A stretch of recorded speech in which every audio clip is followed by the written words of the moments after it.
사랑하는 영락교회 지체들에게 주 안에서 평화 인사를 전합니다. 오늘은 2022년 8월 3일 수요일입니다. 오늘의 묵상 본문은 욥기 13장 1절로 28절까지의 말씀입니다. 오늘 본문 말씀 욥기 13장 1절부터의 말씀은 이렇게 시작합니다. 나의 눈이 이것을 다 보았고 나의 귀가 이것을 듣고 깨달았느니라. 소밧의 질문에 대한 욥의 대답이 12장에서부터 계속 이어지고 있죠. 나의 눈이 이것을 다 보았고, 눈이라고 하는 것은 경험을 의미하는 것이죠. 내가 직접 내 삶에서 이 신앙의 도전의 문제, 이 신앙의 진실들을 다 몸으로 경험해서 깨달았다 이겁니다. 나의 귀가 이것을 들었다 할 때 귀라고 하는 것은 선현의 가르침, 신앙의 가르침, 지혜의 전통 이런 것을 배워서 알고 있다라는 거죠. 그래서 2절에 나오는 너희가 아는 것을 나도 아노니 너희만 못하지 않으니라. 너희가 책을 통해서 들어서 공부해서 아는 것 이런 것쯤은 내가 다 알고 있다 이런 이야기죠.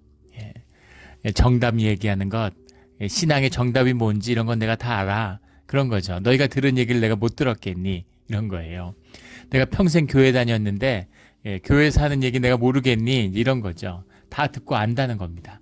종교의 가르침이 아니라 하나님의 실제, 본질의 세계, 그것을 내가 지금 경험하고 있다라고 하는 거죠. 3절에 참으로 나는 전능자에게 말씀하려 하며 하나님과 변론하려 하노라. 전능자에게 말씀한다라는 건 아다벨이라는 말인데 그건 그냥 말한다는 뜻입니다. 그런데 뒤에 하나님과 변론하려 하노라 할 때 변론이라고 해석한 말, 이것은 허브케라는 말인데 이게 야카라는 말에서 왔어요. 이 야카라는 말은 이제 법정에서 변론을 하는 검사가 이렇게 이제 검사와 변호사가 재판장 앞에서 변론하는 그런 의미입니다. 하나님과 변론하겠다라는 건 굉장히 심각한 이야기죠. 하나님과 따져보겠다는 겁니다. 하나님과 진실을 한번 다투어 보겠다는 거죠. 이런 표현들이 이제 종교의 관점에서 보면 굉장히 거슬릴 수 있었겠죠. 친구들이 이런 말만 들어도 아마 자지러지려고 했을 겁니다. 어떻게 하나님하고 변론을 한다고 그래? 네가 어떻게 그런 말을 할 수가 있어? 라고 이야기하지만 하나님 앞에 나아가는 우리가 만나는 하나님, 하이 크라이스트라고 그러죠. 영어로는 신앙 용어인데 구호세주가 되어주시는 구원의 하나님, 하늘 보좌에 앉아 계시는 그리스도 하나님, 이런 높은 하나님이 계시고 로우 크라이스트라고 하는 우리와 함께 울어주시고 우리의 아픔을 보듬어 주시고 우리의 친구가 되어주시는 그런 하나님, 그런 그리스도 하나님이 계시는 거죠. 그래서 하나님과 충분히 이야기하고 다툴 수 있고 하나님 앞에 거짓의 모습으로만 나가도 죽을 수 있는 우리, 이것이 주님 앞에 서 있는 딜레마입니다. 하나님을 만나야 되고 하나님을 만나야 삶의 결판이 나는 거죠. 일생에 하나님을 한번 만나야 되는 겁니다. 내 삶의 모든 낱마처럼 얽힌 문제, 이 문제의 중심에 주님의 문제가 있어요. 주님의 섭리의 문제가 있습니다. 주님 도대체 이 문제의 원인, 이 모든 것의 답이 무엇입니까? 라고 주님 앞에 한번 나가야 되는 거죠. 그런데 주님 앞에 나아가서 살 수 있는 사람, 주님과 변론할 수 있는 사람이 누가 있겠습니까? 이런 신비 가운데, 이런 딜레마 가운데 서 있는 것입니다. 그런데 욥은 감히 주님과 변론하겠다 이렇게 선포하고 있는 것이에요. 4절에 너희는 거짓말을 지어내는 자여 다 쓸모없는 의원이니라. 거짓말이라는 것은 이제 샤케르라는 말로 많이 나오는 말이죠. 여기 거짓말을 지어낸다라고 했는데 지어낸다라는 말이 토펠레이라는 말입니다. 이 토펠레이라는 말이 영어로 하면 글루, 스틱 이런 거예요. 플라스터 오버 이런 거죠. 이렇게 우리말로 하면 회칠한다. 무덤을 회칠하는 자들이다. 무덤을 이렇게 깨끗하게 보이기 위해서 회를 칠하는 이런 거죠. 그 회칠한다라는 것은 이제 거짓을 쌓아 올린다. 거짓으로 진실을 덮는다라는 겁니다. 종교의 본질이죠. 너희는 회칠하는 자들이야. 너희는 종교인이야. 이런 이야기죠. 종교는 아름답게 만듭니다. 세상을 조화롭고 아름답게 보여줘야 되는 거죠. 하나님의 아름다움과 조화로움과 평화를 종교가 실제인 것처럼 보여주는 거예요. 현상 세계에서. 그것이 현상인 것처럼. 그것은 본질의 것이고 또 그 본질의 것이 현상에 이루어지는 것이지만 그렇지만 늘 현상세계의 전부는 아니라는 겁니다. 이 숨겨진 신비를 은폐하려고 하는 것, 이것이 종교죠. 늘 기뻐하라. 우리의 삶의 자세를 의미하는 거죠. 주님이 우리의 기쁨의 근원이 된다는 말씀입니다. 근데 종교는 뭘 하냐면 진짜 기뻐하고 즐거움을 계속해서 보여주는 것처럼, 실제 그렇다면 미친 사람이죠. 정신줄을 놓은 겁니다. 어떻게 그럴 수 있겠어요? 삶의 본질이 고통인데. 그런데 고통 속에 주님의 임재로 인한 본질 세계에서 흘러나오는 그런 기쁨과 평안이 있다라는 것을 만나는 거죠. 그런데 진짜 기쁜 것처럼 우리는 너무 기뻐 막 이러는 거죠. 꽃 같은 거예요. 죽음이 있기 때문에 부활이 있는 거죠. 죽음이 있기 때문에 생명이 있는 겁니다. 그래서 모든 꽃이 다 지기 때문에 새로운 꽃을 피워내는 거죠. 그런데 종교는 그 꽃이 지는 것을 받아들이지 않아요. 그 죽음의 고통을 받아들이지 않습니다. 그러니까 늘 꽃이 피어 있어야 되는 거죠. 가짜 꽃, 조화를 만드는 거예요. 조화는 생명이 없잖아요. 늘 아름답고 가장 아름다운 모습을 보여주고 있는 거죠. 가짜로 만든 음식, 너무 보기에는 아름답고 풍성한데 먹을 수가 없죠. 그런 겁니다. 이것이 바로 거짓을 지어내는 토펠레이, 회치라는 종교의 본질인 것이죠. 너희들의 말, 그 친구들의 말, 엘리바스의 얘기, 빌닷의 얘기, 소바스의 얘기가 하나도 틀린 말이 없어요. 다 맞는 말입니다. 근데 문제는 뭐냐면 그것이 적절한 곳에 적절한 사람을 향해서 적절한 때에 나오고 있지 않다는 것이죠. 주님의 뜻과 임재 가운데 떠나 있다는 겁니다. 주님이 바라보고 있는 욥의 모습과 거리가 있다는 거죠. 그런 의미에서 이것은 거짓인 거죠. 이건 거짓의 참된 의미입니다. 막 누구를 속이려고 그러고 막 이렇게 하는 거, 또 그것도 거짓이죠. 근데 최악의 거짓은 99%의 참과 1%의 거짓을 섞는 거예요. 그 누구나 다 속아 넘어가는, 너무 진짜니까 이 최악의 거짓인 거죠. 이 역설입니다. 100%의 거짓이 있다고 한번 생각해요. 아무도 속지 않는 거짓말, 그건 거짓말이 아니라 참말이죠. 100%의 참과 100%의 거짓은 같은 이야기입니다. 이것이 선과 악이 주님 안에서 하나가 될 수 있는 비밀인 거죠. 100% 온전함, 주님의 임재의 비밀입니다. 인간의 악이라는 것은 주님의 부재, 온전하지 못함에 있는 거죠. 그래서 그 친구들이 나쁜 사람들이 아니에요. 무슨 욥에게 상처 주고 고통을 주려고 온 사람들이 아닙니다. 하나님의 의의를 모르는 사람들이 아니에요. 신학의 가르침을 모르는 사람들이 아닙니다. 그러나 문제는 무엇이냐면 주님의 뜻 가운데 함께 하나 되지 못했다는 거죠. 그러면 최악이 되는 거예요. 이것이 종교의 비극이고 늘 우리가 신앙 가운데 피해야 할 가장 무서운 저주입니다. 주님이 말씀하시는, 주님이 세리와 창기들과 함께 하세요. 그런데 바리새인과 사두개인 같은 종교인들과는 함께 하지 않습니다. 이 무서운 주님을 에 대한 이 두려움, 이 무서움의 비밀이죠. 이 두려움을 깨달아 우리가 종교 생활을 하죠. 또 특히 저는 목사입니다. 종교인이죠. 종교가 업이에요. 그러나 우리가 옷을 입고 있죠. 중요한 것은 본질은 몸이라는 겁니다. 몸이 옷을 걸치고 있어요. 진실하다는 얘기가 옷을 벗고 벌거벗고 다니라는 얘기가 아닙니다. 옷을 입어야 되는데 본질인 몸을 잊어서는 안 된다는 거죠. 옷을 몸이라고 얘기하면 안 된다는 겁니다. 몸을 잃어버렸는데 옷을 붙들고 그게 몸이라고 얘기하는 그 거짓에 빠져서는 안 된다는 것이죠. 늘 주님의 임재와 진실 가운데 주님을 붙드는, 주님의 길을 걷는, 신앙의 길을 걷는 우리 모두가 되기를 주의 이름으로 축원합니다. 7절에 너희가 하나님을 위하여 불의를 말하려느냐, 그를 위하여 속임을 말하려느냐, 이게 종교의 모습이죠. 하나님을 꾸며요. 꾸밀 필요가 없습니다. 하나님을 위해 변론할 필요가 없어요. 하나님의 임재 자체가 선함이고 하나님이 역사의 주인이기 때문에 세상이 질문하죠. 야, 하나님이 계신데 어떻게 이런 일이 있을 수가 있어? 그러면은 하나님의 뜻을 우리가 몰라요. 우리가 모른다 그러면 되는 겁니다. 모르니까. 그런데 뭐 하나님의 뜻은 이렇고 하나님은 뭐 이런 게 아닐까, 뭐 저런 게 아닐까 이러면서 자꾸 하나님을 변론하려고 회칠하려고 하지 말라는 거죠. 그것처럼 주님이 의인을 핍박하시고 욥과 같은 이가 이런 고통과 고난 속에 있는데, 그런데 그것을 가지고 자꾸 주님의 선한 뜻이고 네가 죄를 지어서 그래, 이런 식으로 하는 것이 불이다라는 것입니다. 8절에 너희가 하나님의 낯을 따르려 하느냐 그를 위하여 변론하려느냐. 낯을 따른다라는 10절에도 만일 너희가 몰래 낯을 따를진데, 낯을 따른다라는 말이 이제 그 관용적인 표현이라고 하죠. 예, 그 주님을 높인다, 이제 주님을 이렇게 그 변론한다, 이런 것을 은유적으로 표현하는 거죠.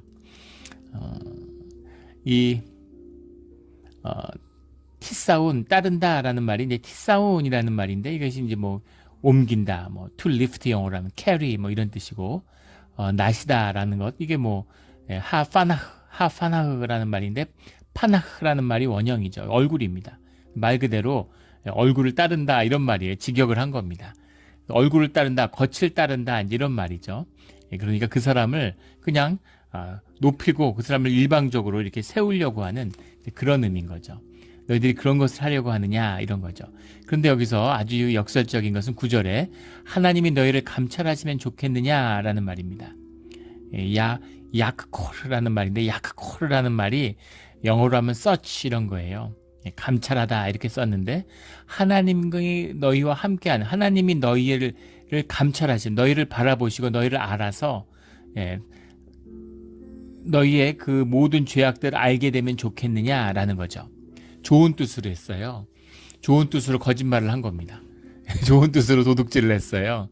그런데 그것이 문제가 되면 좋겠느냐 이런 의미인 거죠. 하나님이 그것을 용납했느냐.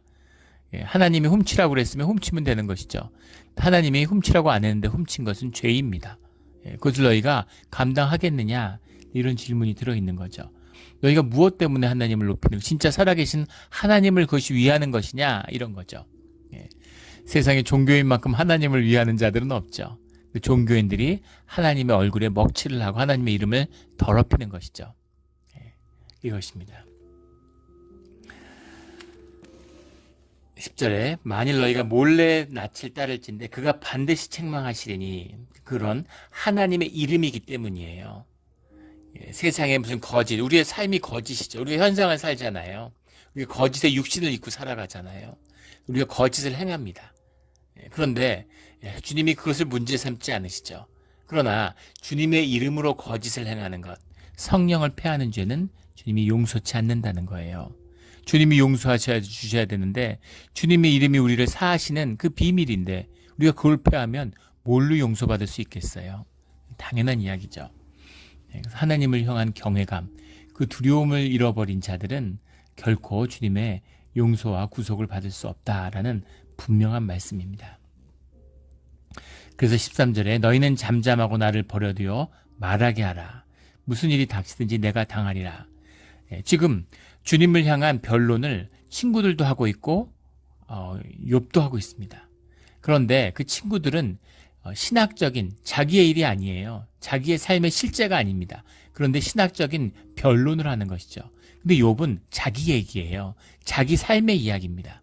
자기가 상한 하나님의 징계가 임한 삶의 고통의 이야기예요. 그래서 그것에 대해서 욥은 고백할 수 있는 거죠. 그리고 그 말에 대한, 그 고백에 대한 대가는 주님 앞에서, 주님의 임재 앞에서 내가 치르겠다라는 겁니다. 이것은 거짓이 아니죠. 이것은 진실한 것입니다. 이것은 실제예요. 그래서 그 죄를 아주 받겠다. 그 죄를 달게 받겠다. 이렇게 고백하는 것이죠. 16절에 경건하지 않는 자는 그 앞에 이르지 못하나니 이것이 나의 구원이 되리라. 주님 앞에 죄 있는 자들은 죄의 대가를 치르게 돼 있는데, 내가 주님 앞에서 죄를 대가를 치르는, 그걸 무릅쓰고 주님 앞에 나가는 것, 그것이 내 구원이 되겠다라는 겁니다. 이것이 중요한 담는 함의는 욥은 몸으로 깨닫고 있어요. 심령으로 알고 있는 겁니다. 이 삶에 당하는 모든 어려움과 이 위기와 고난과 역경의 중심에 주님이 계시다는 걸 알고 있는 겁니다. 그래서 주님을 만나야지만이 이 문제가 풀린다는 걸 알아요. 주님 앞에 잘못 나가면 죽는다는 것도 압니다. 하지만 그것을 무릅쓰고 이제 나가야 될 때가 됐다는 거죠. 주님 앞으로 나가겠다는 겁니다. 이것이 우리의 신앙의 본질이에요. 우리 삶의 가장 중요한 본질적인 문제입니다. 이 문제가 해결이 돼야 우리 삶이 의미와 가치를 누리고 구원을 얻는 것이죠. 19절에 나와 변론할 자가 누구이랴. 그러면 내가 잠잠하고 기운이 끊어지리라. 이 문제에 대해서 내가 이것을 주님 앞에 가지고 나가려고 그러는데 이것을 나와 함께 다툴 자가 누구냐 이렇게 얘기하는 거죠. 만약에 그런 자가 있다면 내가 잠잠하겠다. 내가 말을 거두겠다. 그리고 내 기운이 끊어지리라. 내가 생명을 그 대가를 치러도 좋다. 이런 이야기죠. 이것은 그럴 자가 없다라고 하는 그런 강한 반론이 되는 거죠. 너희들이 뭘 안다고 이런 겁니다. 너희들이 신학적으로 변증하는 그런 이야기가 아니야.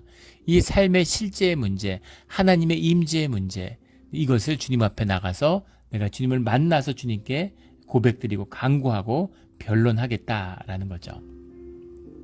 그리고 20절부터 욥의 기도가 터져 나옵니다.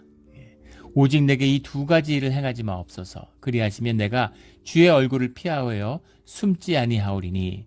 그러니까 계속 고난이 닥치는데 주님 앞으로 나가야 되는데 도망 다니고 있다는 거죠. 그런데 이 두 가지만 행하지 말아 주십시오. 21절에 곧 주의 손을 내게 대지 마시오며 주의 위엄으로 나를 두렵게 하지 마실 것이니이다. 주님의 그 두려움 가운데 주님께 나아갈 수 없는 거죠. 그리고 주님의 손이 닿으면 견딜 자가 누가 있겠습니까? 주님 은혜와 자비로, 이게 십자가잖아요. 십자가가 없이 누가 주님 앞에 나갈 수가 있어요. 주님 앞에 나가면 죽는다는 걸 모든 피조물이 다 알아요. 그래서 우리가 의식적으로 무의식적으로 주님을 피합니다. 주님을 피하기 때문에 종교를 만드는 거예요. 주님 없이 살아갈 수 없지만 주님과 함께 살아갈 수도 없는 그 딜레마가 만들어내는 것이 회치라는 종교의 거짓입니다. 그래서 십자가가 없으면 결국 교회는 종교로 타락하고 마는 거예요. 오늘날 개신교가, 한국의 기독교가 왜 세상에 지탄을 받고 손가락질을 받는 웃음거리가 될까요? 왜 썩어 문드러지는 악취가 진동하는 이유가 무엇입니까? 십자가를 잃어버렸기 때문이에요. 십자가를 잃어버렸다는 것은 주님의 임재를 잃어버렸다는 겁니다. 주님의 임재가 없기 때문에 말씀이 소멸하고 주님의 성령의 역사가 교회 가운데 자취를 감춘 것이죠. 그러니까 종교가 썩는 것입니다.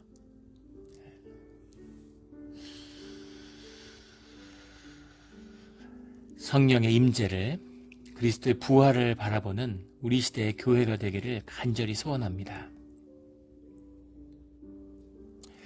내가 대답하리다. 22절에 내게 말씀하시옵고 주는 내게 대답하소서.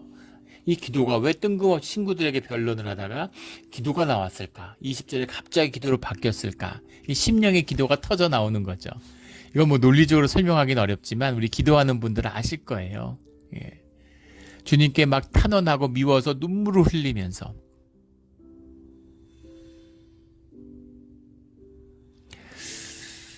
예전에 이제 깊은 상처를 공동체 가운데서 그런 자매가 기도하던 고백을 들었던 기억이 납니다. 정말 비통한 눈물로 저주의 기도를 쏟아내는 거죠. 그런데 그 기도의 끝에서는 평화와 아름다운, 주님을 높이고 찬양하는 아름다운 기도, 용서와 화해의 기도가 나오는 거예요. 옆에서 듣고 있으면 미친 게 아닌가, 이거 도저히 말이 안 되는 거죠. 왜 저러지? 왜 갑자기 왜 저러지? 이렇게 되는 거죠. 근데 주님의 심령, 주님의 성령의 마음이 회복돼서 우리의 마음을 터치하시면 우리 마음의 본질이, 우리의 심령이 회복되는 거죠. 치유가 일어나는 겁니다. 그러면 주님을 향한 고백의 기도, 심령의 기도가 쏟아지게 돼 있어요. 이걸 뭐 만난 분들은 이게 뭔지 너무 자연스럽고 이게 어떤 상태인지 아실 겁니다. 근데 모르는 분들은 이거 백날 설명해봐야 알 수 없죠. 친구들하고 얘기하고 있었는데 주님을 향한 그런 기도로 그대로 그냥 터져 나오는 거죠. 내가 대답하리다. 내게 대답하소서. 이렇게 얘기하죠. 23절에 나의 죄악이 얼마나 많으니까 나의 허물과 죄를 내게 알게 하옵소서. 친구들이 죄가 있어서 네가 벌받은 거라는 걸 아니라고 계속 얘기했는데 이제는 하나님이 죄가 얼마나 많은지 아시지 않습니까? 주님, 저를 죄를 알게 해 주십시오. 이렇게 고백하고 있어요. 180도 변했죠. 주님의 임재 가운데, 주님의 강한 성령의 임재를 경험하는 우리 심령의 진실인 겁니다. 죄악이라는 것이 이제 아노부트라고 하는 말인데 아온이라는 게 원형이죠. 이건 영어로 하면 iniquities, 불의, 뭔가 일을 왜곡되게 하고 부정한 일을 저지르는 거, 이게 아온이죠. 죄악이라고 해석을 했는데 이건 뭐랄까 부정이라고 하는 게 더 맞겠죠. 나의 허물이라고 하는 것은 이제 파샤라는 말, 우리 많이 나누고 수없이 나눈 말이죠. 허물이라는 건 파샤라는 건 뭐 영어로 하면 레벨, 트랜스그레스 이런 겁니다. 어떤 그 선 넘어가는 거죠. 예, 반역하는 것, 예, 명령을 어기는 것, 이게 파샤라는 말이고, 죄라고 한 것은 이제 우리 너무나 잘 아는 하타라는 것, 관역을 벗어났다, 주님의 길에서 빗나갔다라는 것, 신이죠 영어로 하면. 예, 허물과 죄와 우리의 죄악, 부정함이 불의가 얼마나 많은지, 부정보다는 불의가 좋겠네요. 예, 세상을 굽게 만드는 것, 내가 불의와 나의 허물과 죄가 얼마나 많은지 주님 내게 깨달아 알게 하여 주십시오. 이런 겁니다. 25절에 주께서 어찌하여 날리는 낙엽을 놀라게 하시어 마른 건불을 뒤쫓으시나이까. 예, 그 날리는 낙엽, 예, 마른 건불, 정말 무가치하고 아무 힘도 없는 그런 것들을 왜 뒤쫓으십니까? 예, 저가 차차는 자를 왜 주님 이렇게까지 저에게 고난을 주십니까? 라는 그런 고백이죠. 연약한 육신, 그렇다고 죄가 없다고 할 수 없는 그런 깊은 욥의 고뇌가 나타납니다. 누가 주님 앞에서 무죄함을 주장할 수 있겠어요?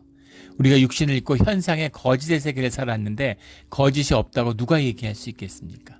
숨 쉬는 것도 다 거짓이죠. 예, 삶이 다 거짓이에요. 본질이 아닌 것, 다 이 현상의 껍데기가 다 거짓이잖아요. 거짓을 먹고 마시며 거짓으로 살았는데 주님 앞에 거짓이 없다고 얘기할 사람이 누가 있겠습니까? 주님께 자비와 은혜를 구하는 것이죠. 우리 십자가예요. 그러나 주님, 내 삶의 가장 중심, 소중한 마음의 중심, 내가 어떤 마음으로 주님 앞에 나왔는지, 주님과 함께 동행하기를 어떻게 구했으며 함께하기를 원했는지 그것을 주님은 아시지 않습니까? 라고 하는 그런 정말 간절한 심령의 고백인 것이죠. 이것이 신앙입니다. 이게 믿음이에요. 이것이 주님이 우리와 함께 해주시는 비밀입니다. 이것이 욥의 진실이죠. 이 진실을, 이 중심을 결코 놓치지 않는 이것을 만들어야죠. 이것이 변하면 안 됩니다. 이 황금을 지켜나가는 우리 신앙의 자리가 되기를 예수 그리스도 이름으로 축원합니다. 아멘. 함께 기도드리겠습니다. 하나님 아버지 감사합니다. 주님 계셔서 감사하고 우리 삶의 모든 해답과 근원이 주님이심을 다시 한번 깨닫습니다. 욥의 고백처럼 우리가 많은 어려움과 시련과 고난 속에서 여기까지 왔습니다. 우리의 죄가 하늘같이 쌓았고 우리가 죄인 중에 괴수인 것을 저희가 압니다. 하지만 주님, 우리가 주님을 사랑하고 주님과 함께하고 싶었음을, 주님의 자녀임을 주님 앞에 고백합니다. 십자가의 보혈로 예수 그리스도의 은혜로 함께해 주셔서 우리를 인도해 주시며 삶 가운데 주님의 은혜를 채워 주시옵소서. 우리의 간절한 소원이며 정직한 고백입니다. 주님 함께하여 주시옵소서. 오늘도 그런 주님이 함께해 주시는 하루가 되기를 소원합니다. 감사드리며 예수 그리스도의 이름으로 기도드렸습니다. 아멘.